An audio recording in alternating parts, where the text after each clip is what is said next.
bukan, bisa dikatakan rumah itu merupakan markas dari kelompoknya John Kay. Dan saya ambil Alkitab.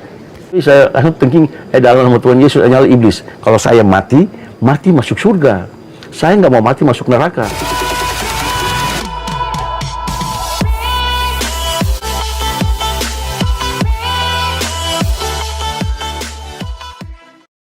Oke, halo semuanya.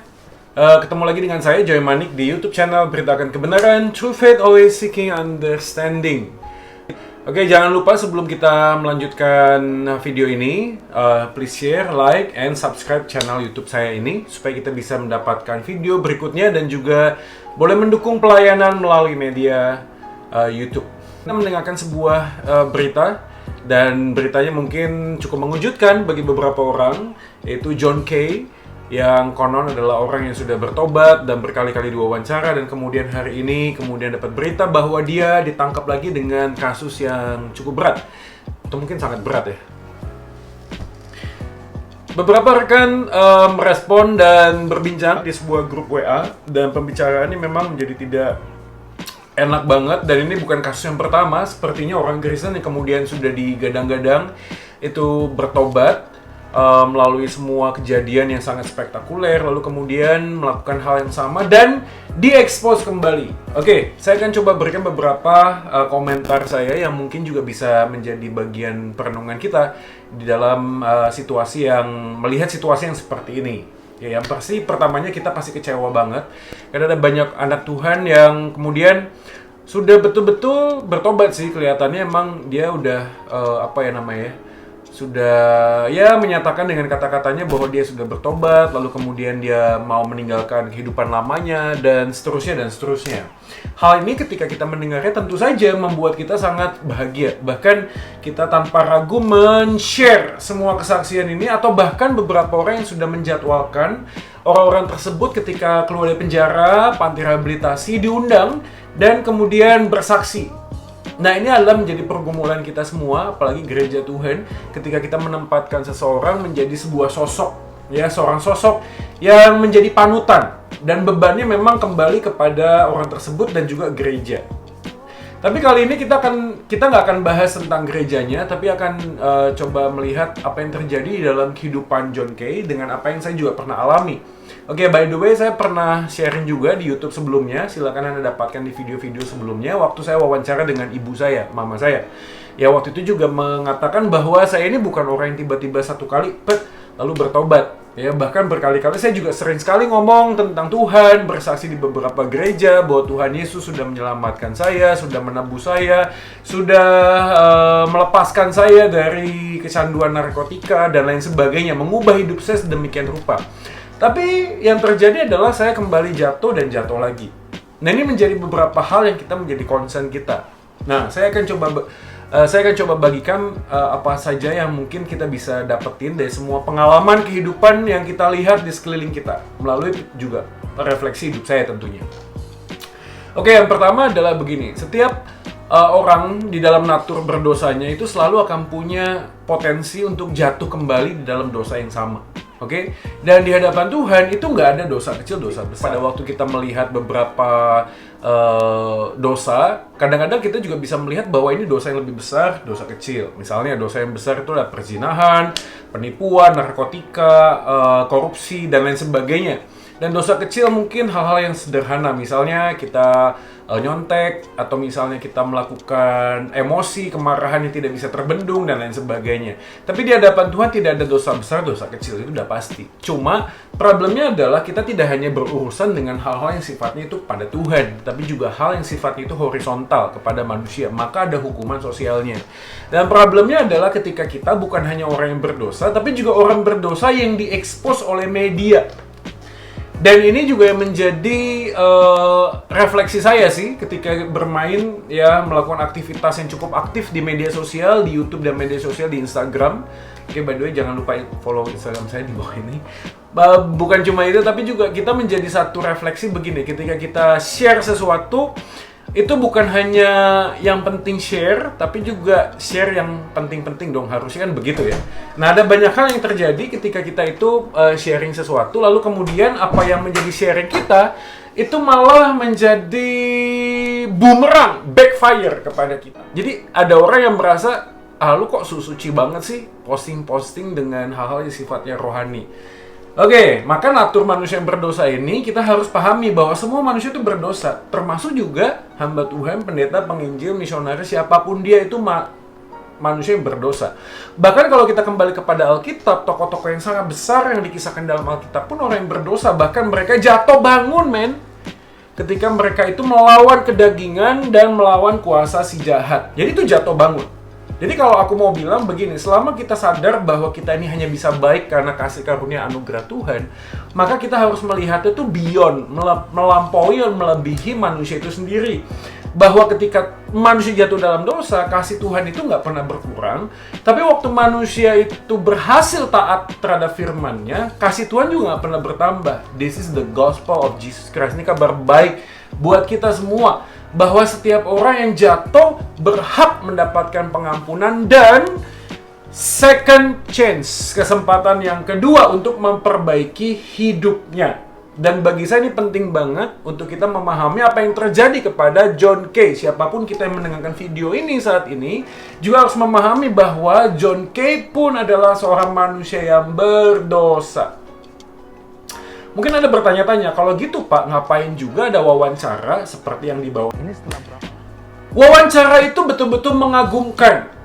Kita bisa mendengar bahwa dia mendengarkan bisikan tentang Tuhan, dia membaca Alkitab, dia menemukan ayat firman Tuhan, dan membuat dia itu berfokus dan berjanji nggak akan melakukannya lagi. Tapi come on, man, itu semuanya hanya satu bagian dari apa yang namanya iman. Karena iman itu bukan hanya sekedar apa yang kita tahu, walaupun pengetahuan itu penting, tetapi juga apa yang kita setujui dan apa yang kita lakukan. Namanya fidukia, kehendak. Maka iman itu berkaitan dengan pengetahuan dan persetujuan kita.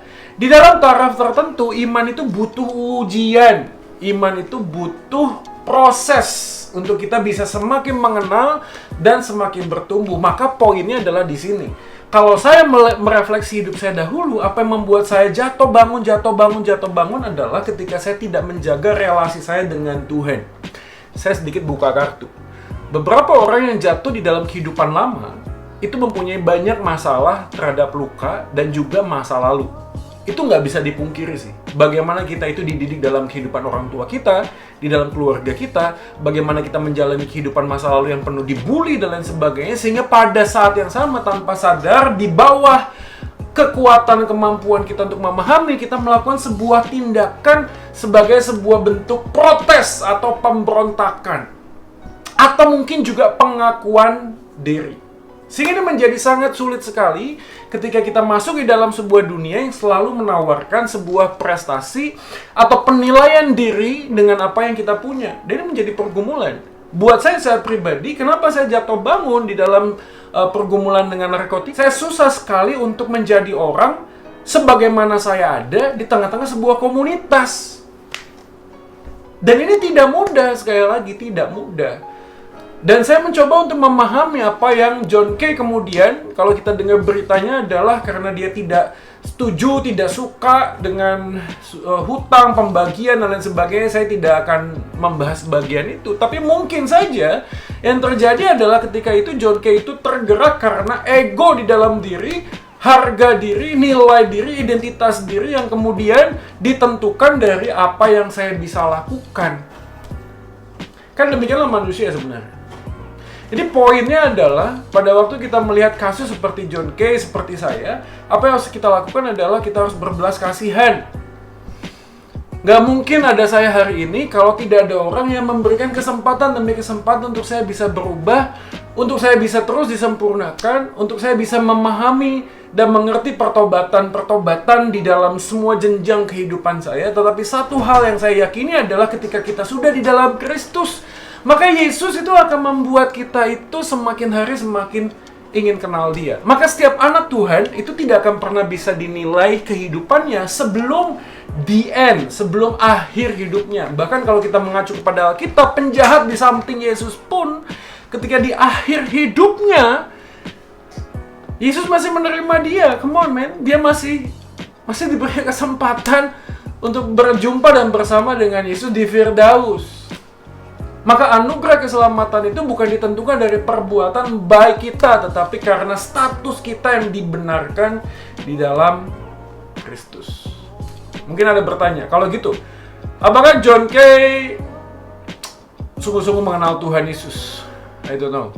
Tapi satu hal yang saya tahu adalah, kalau dia betul-betul di dalam Yesus, suatu kali kelak dia akan berjumpa dengan Yesus secara pribadi dan hidupnya diubahkan dan disempurnakan, hingga mungkin di dalam penghujung kehidupannya, dia akan baru mengerti dan mengenal siapa Yesus.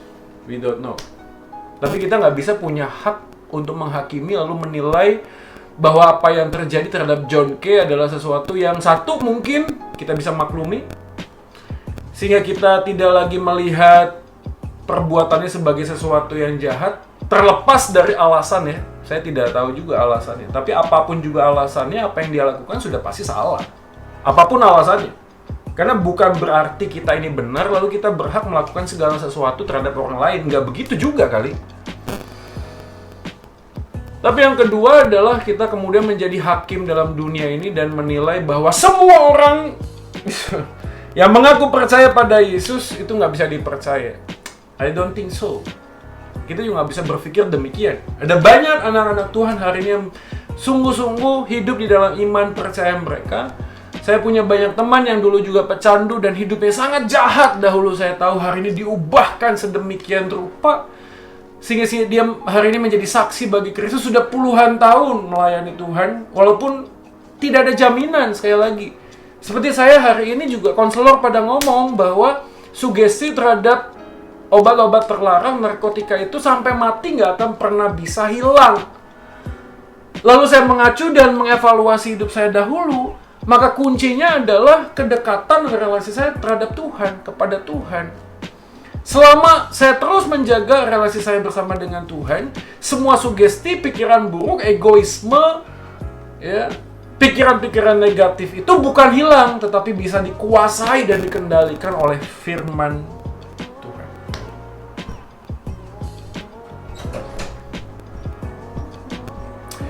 Teman-teman sekalian, bagaimana kita melihat dan meresponi kejadian John Kay? Saya pikir ini justru sebuah bagian yang penting banget untuk kita pahami bahwa satu, tidak ada dosa besar dan dosa kecil di hadapan Tuhan. Apa yang John Kay lakukan memang secara sosial itu sangat memalukan, sangat menyedihkan, sangat mengerikan, ya. Tapi di hadapan Tuhan, aku dan engkau hari ini yang melihat John Kay juga sama di hadapan Tuhan, kita manusia yang berdosa. Dan setiap hari kita butuh pertobatan demi pertobatan dari hal-hal yang kecil dan sederhana, mungkin dengan omongan kita, bahasa kasar kita. Mungkin dengan apa yang kita kerjakan dan lakukan di dalam kamar, mengakses video-video porno dan lain sebagainya, yang mungkin orang lain nggak tahu dan tidak ada hukuman sosialnya. Tapi hari ini kita harus gumuli sama-sama bahwa kita manusia yang berdosa. Dan yang kedua adalah Yesus datang, itu bukan mencari orang yang benar dan yang baik. Yesus datang untuk mencari orang yang sakit. Dan jika aku dan engkau hari ini adalah orang yang berdosa, maka kita membutuhkan kasih Kristus. Dan sekali lagi saya mau mengatakan bahwa kasih Yesus tidak pernah berkurang ketika kita gagal, tapi juga kasih Tuhan tidak pernah bertambah ketika kita berhasil. Karena sesungguhnya sebagaimana aku ada hari ini, itu karena kasih karunia Tuhan. Paulus berkata demikian. Maka jika aku ada di dalam hidup ini, hidupku adalah memberi buah, dan mati adalah sebuah keuntungan. Dan poin yang ketiga adalah kita harus betul-betul melihat dengan bijak bahwa setiap orang tuh butuh kesempatan untuk dikasih dan dicintai. Setiap orang itu butuh kesempatan untuk memperbaiki diri. Ketika Yesus ditanya berapa kali aku harus memberikan pengampunan, Yesus menjawab 70 kali 7. And it means there's no limit, man.